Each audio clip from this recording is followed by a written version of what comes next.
आज के वीडियो में सभी दीदी भैया को नमस्ते। स्वयं सहायता समूह की दीदियों के लिए गुड न्यूज है। जी हाँ दीदी, 2023 में कुछ ब्लॉकों में बैंक सखी की नौकरी निकली हुई है। तो आज के वीडियो में हम आप सबको बताएंगे कि आपको बैंक सखी की नौकरी कैसे मिलेगी, आवेदन कैसे करना होगा, ऑनलाइन की ऑफलाइन, और बैंक सखी की नौकरी में आपको कार्य क्या करना होगा, मानदेय कितना मिलेगा, योग्यता क्या होगी, चयन प्रक्रिया क्या होगी, पूरी जानकारी विद प्रूफ के साथ आज इस वीडियो में आप सबको मिल जाएगी। तो दीदी वीडियो को पूरा एंड तक वॉच करिएगा। वीडियो पसंद आए तो वीडियो को लाइक कर दीजिएगा। चैनल पर पहली बार आए हैं, वीडियो हमारा देख रहे हैं, नए सदस्य हैं तो प्लीज चैनल को सब्सक्राइब जरूर कर लीजिएगा। एनआरएलएम यानी राष्ट्रीय ग्रामीण आजीविका मिशन के अंतर्गत बैंक सखी के पद पर आवेदन लिए जा रहे हैं। कुछ ब्लॉकों में जो समूह में बैंक सखी का पद है या खाली पड़ा है, जैसे कुछ ऐसी बैंकें हैं जहां पर स्वयं सहायता समूहों का खाता खुला है, अभी तक बैंक सखी की नियुक्ति नहीं हुई है, और कुछ ऐसी बैंकें हैं जहां पे स्वयं सहायता समूहों का खाता खुला है और बैंक सखी की नियुक्ति हुई थी, किसी कारण बस बैंक सखी ने अपना कार्य छोड़ दिया है। अब सरकार का आदेश है कि उन पदों को जल्द से जल्द भरा जाए और नोडल सीएलएफ के माध्यम से बैंक सखी का आवेदन लिया जाए। तो दीदी, जिस बैंक शाखा में एनआरएलएम योजना के अंतर्गत स्वयं सहायता समूहों के कम से कम 30 खाते खोले गए हैं, उन समस्त बैंक शाखाओं में बैंक सखी का चयन किया जाना है। ठीक है, तो बैंक सखी का चयन जो है एनआरएलएम यानी राष्ट्रीय ग्रामीण आजीविका मिशन के द्वारा किया जाता है, बैंकों से करारनामा करके। ठीक है, स्वयं सहायता समूह की महिलाओं को रोजगार दिया जाता है। बैंक सखी जो होती हैं संकुल स्तरीय संघ की कैडर होती हैं, इनके मानदेय का भुगतान संकुल स्तरीय संघ के द्वारा ही किया जाता है। दीदी, अब आप लोग जान लीजिए बैंक सखी दीदी के क्या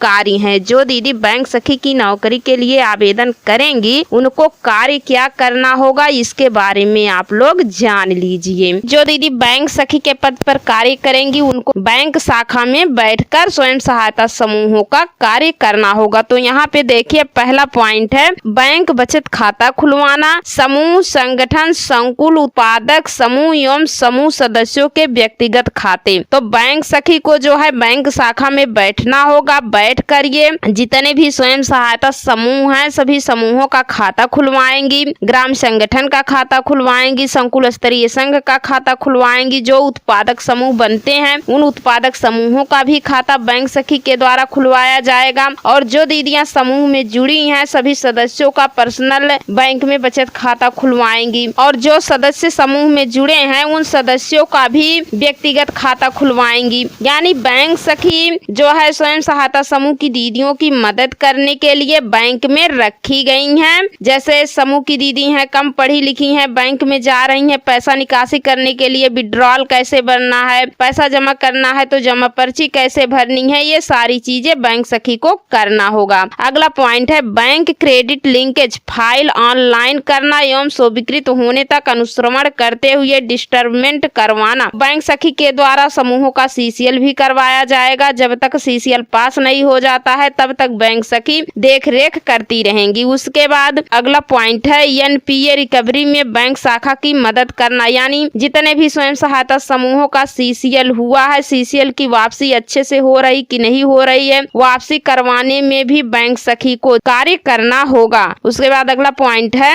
विभिन्न बीमा योजना, जैसे प्रधानमंत्री जीवन ज्योति बीमा योजना, प्रधानमंत्री सुरक्षा बीमा योजना, जन श्री बीमा योजना आदि में नामांकन प्रक्रिया में सहयोग प्रदान करना। यानी स्वयं सहायता समूह में जितने भी सदस्य जुड़े हैं सबका जो है बीमा करवाने में बैंक सखी सहयोग करेंगी, बीमा करवाएंगी। उसके बाद अगला पॉइंट है मृत्यु अथवा अस्थायी अपंगता की दशा में सूक्ष्म बीमा सामाजिक सुरक्षा योजना के अंतर्गत प्रधानमंत्री सुरक्षा बीमा योजना, प्रधानमंत्री जीवन ज्योति बीमा योजना में अटल पेंशन योजना के लाभ दिलवाने में मदद करना। यानी जितने भी सदस्यों का बीमा करवाएंगी, अगर उनकी मृत्यु हो जाती है, अपंग हो जाते हैं तो बीमा पे जो है क्लेम भी करवाएंगी, उनको पैसा भी दिलवाने का काम जो है बैंक सखी दीदी के द्वारा किया जाएगा। समूह में जुड़े सभी सदस्यों का अटल पेंशन भी करवाएंगी। यानी बैंक के द्वारा जो भी योजनाएं चलाई जाती हैं, जो भी जानकारियां आएंगी, बैंक सखी का कार्य है समूह की दीदियों को बताना। यही कार्य जो है बैंक सखी दीदी के द्वारा किया किए जाएंगे। अब आगे बात कर लेते हैं बैंक सखी के दायित्व क्या हैं। ठीक है, तो यहाँ पे देखिए पहला पॉइंट है बैंक सखी सप्ताह में 4 से 5 दिन बैंक शाखा में बैठकर कार्य करेंगी एवं 2 से 3 दिन आवश्यकता अनुसार समूह संगठन संकुल स्तरीय संघ में भ्रमण करेंगी। तो यहाँ पे देखिए साफ साफ लिखा गया है बैंक सखी दीदी को जो है 4 से 5 दिन बैंक शाखा में बैठकर कार्य करना होगा और 2 से 3 दिन जो है इनको समूह में भी विजिट करना होगा, संगठन में भी जाना होगा, संकुल स्तरीय संघ में भी जाना होगा, सीसीएल की फाइल तैयार करेंगी। उसके बाद अगला पॉइंट है bank credit linkage file online करना एवं स्वीकृत होने तक अनुश्रवण करते रहना, डिस्टर्बमेंट करवाना। यानी जितने भी स्वयं सहायता समूह बने हैं सभी समूहों का बैंक लिंकेज करवाने की जिम्मेदारी बैंक सखी को दी गई है। ठीक है, बैंक सखी दीदी के द्वारा ही सभी समूहों का सीसीएल करवाया जाएगा। बैंक मैनेजर से समन्वय स्थापित करके बैंक सखी सभी समूहों का सीसीएल करवाएंगी। उसके बाद अगला पॉइंट है समूह सदस्यों को बैंक से संबंधित सभी कार्यों, खाता, सीसीएल, बीमा आदि में सहयोग करना। अगला पॉइंट है सीबीआरएम की बैठक में प्रतिभाग करना। अगला पॉइंट है समूह में अनुसरण करके बैंक ऋण वापसी करवाना। यानी सीसीएल का जो भी पैसा समूह लिया है अगर वापसी नहीं कर रहा है तो समूह की दीदियों से समन्वय स्थापित करके सीसीएल की वापसी बैंक को करवाना। ये भी बैंक सखी की ही जिम्मेदारी है। ठीक है दीदी,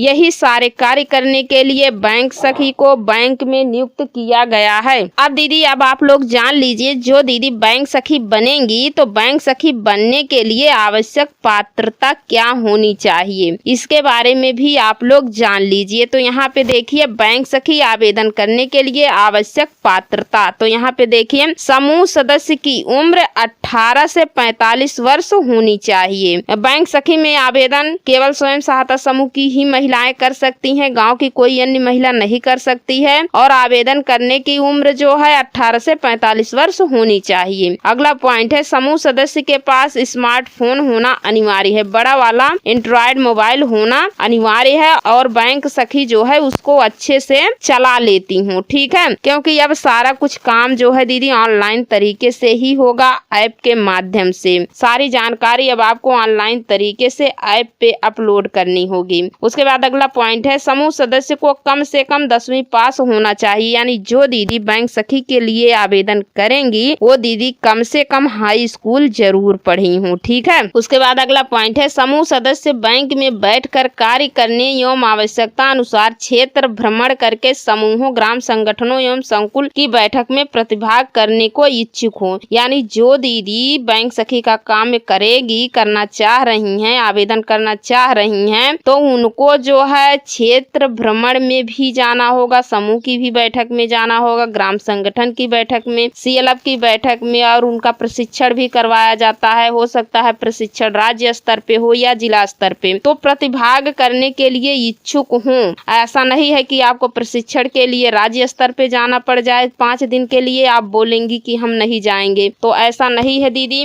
यदि आप घर से बाहर निकलकर काम करने के लिए इच्छुक हैं, प्रशिक्षण वगैरह में भाग ले सके तो ही आप इसमें आवेदन करिएगा। ठीक है दीदी, उसके बाद जो दीदी बैंक सखी के लिए आवेदन करेंगी उस दीदी की चयन प्रक्रिया क्या होगी, किस चयन प्रक्रिया के आधार पर बैंक सखी को चयनित किया जाएगा, नियुक्त किया जाएगा बैंक शाखा में, ये भी जान लीजिए दीदी। तो देखिए यहाँ पे पहला पॉइंट है बैंक सखी का चयन उसी बैंक शाखा के लिए किया जाएगा जिस शाखा में समूहों के खाते खुले हों। ठीक है, यानी जिस बैंक शाखा में स्वयं सहायता समूह के कम से कम 30 खाते खुले हैं तो जान लीजिए उस बैंक में एक बैंक सखी की नियुक्ति की जाएगी। इसकी जानकारी आप सब अपने यहाँ लेते रहिएगा। ठीक है, उसके बाद अगला पॉइंट है संकुल या विकास खंड स्तर पर लिखित परीक्षा एवं साक्षात्कार आयोजित किया जाएगा। ठीक है, यानी जो दीदी बैंक सखी की नौकरी के लिए आवेदन करेंगी उनका जो है लिखित परीक्षा होगा और इंटरव्यू होगा जो विकास खंड में आयोजित किया जाएगा। उसके बाद अगला पॉइंट है लिखित परीक्षा एवं साक्षात्कार के आधार पर संकुल स्तरीय संघ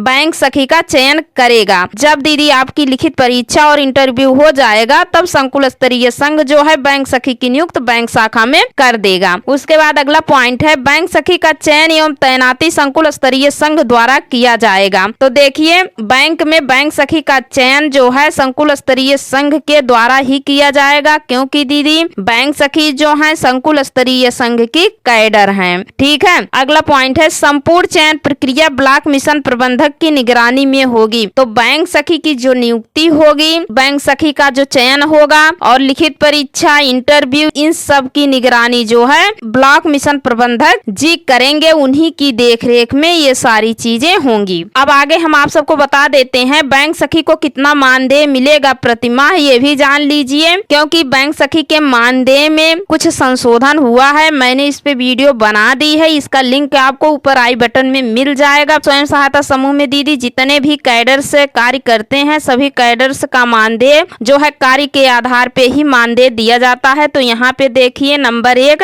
प्रतिमाह लक्ष्य मानक, यानी बैंक सखी को कुछ लक्ष्य एवं मानक दिया गया है। जब बैंक सखी दीदी इन मानक और लक्ष्यों को पूरा करेंगी तब इनको जो है इस हिसाब से मानदेय दिया जाएगा। तो पहला है 5 बैंक खाता खुलवाना होगा बैंक सखी को। ठीक है, 2 नंबर है 2 समूहों के सीसीएल करवाना होगा। 3 नंबर है 5 बैंक खातों का ओवरड्राफ्ट करवाना होगा। जब इतने सारे काम जो है बैंक सखी करेंगी प्रतिमाह, तब इनको जो है प्रतिमाह 3000 रुपया दिया जाएगा। ठीक है, पहले क्या था, बैंक सखी अगर कोई भी खाता नहीं खुलवाती थी, माह में सीसीएल भी नहीं करवाती थी, तो उनको फिर भी पैसा मिल जाता था 3250 रुपया। लेकिन अब ऐसा नहीं होगा। अब आपको जो है प्रतिमाह कार्य करके दिखाना होगा। जब आप कार्य करेंगी ऑनलाइन तरीके से तभी आपको मानदेय मिल पाएगा। उसके बाद यहाँ देख लीजिए बैंक सखी को जो है टीए भी दिया जाएगा, क्योंकि बैंक सखी को ग्राम संगठन, समूह, संकुल स्तरीय संघ में जाना पड़ेगा, फील्ड वर्क का भी कार्य करना पड़ेगा। तो इनको जो है प्रतिमाह टीए भी दिया जाएगा, यानी यात्रा भत्ता। तो कितना दिया जाएगा, 1000 रुपया। यहाँ पे आप लोग देख लीजिए, अगर इतने सारे कार्य बैंक सखी करेंगी तो 3000 इनका प्रतिमाह का मानदेय हो गया, 1000 प्रतिमाह का टीए हो गया, मिला के कुल 4000 रुपया हो गया प्रतिमाह। अब आगे बैंक सखी को जो है इंसेटिव भी दिया जाएगा, इसके बारे में भी आप लोग जान लीजिए। तो पहला है जो है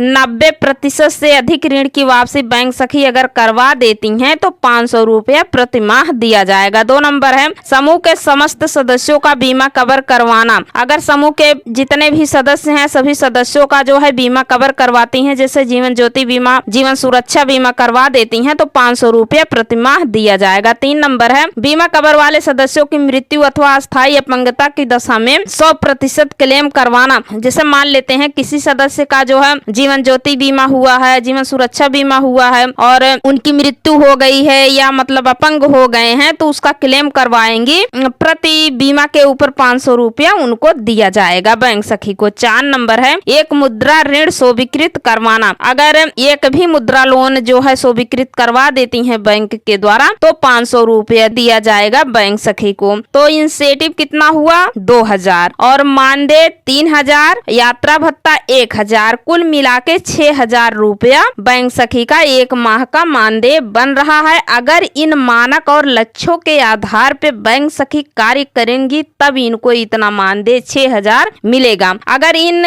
लक्ष्यों की पूर्ति बैंक सखी नहीं करती हैं तो इनको इतना मानदेय नहीं मिलेगा। उनके कार्य के आधार पे ही बैंक सखी को मानदेय दिया जाएगा। तो ये रही दीदी बैंक सखी की नौकरी को लेकर के अपडेट। यही अपडेट आई हुई थी तो हमने सोचा वीडियो के माध्यम से आप सबको अवगत करा दें, ताकि आज जब आप सबको जानकारी रहेगी तो आप भी अपने यहाँ अपने क्षेत्र में बैंक सखी से संबंधित जानकारी ले सकती हैं, आवेदन कर सकती हैं। ठीक है दीदी, तो आज की यह वीडियो दीदी आप सबको पसंद आई हो तो वीडियो को लाइक कर दीजिए। चैनल पर पहली बार आए हैं, नए व्यूअर हैं तो प्लीज चैनल को सब्सक्राइब जरूर कर लीजिए, ताकि स्वयं सहायता समूह से संबंधित नई से नई अपडेट आप सबको मिलती रहे। तो आज के वीडियो में बस इतना ही, मिलते हैं अगले वीडियो में एक और नई जानकारी के साथ। तब तक के लिए धन्यवाद।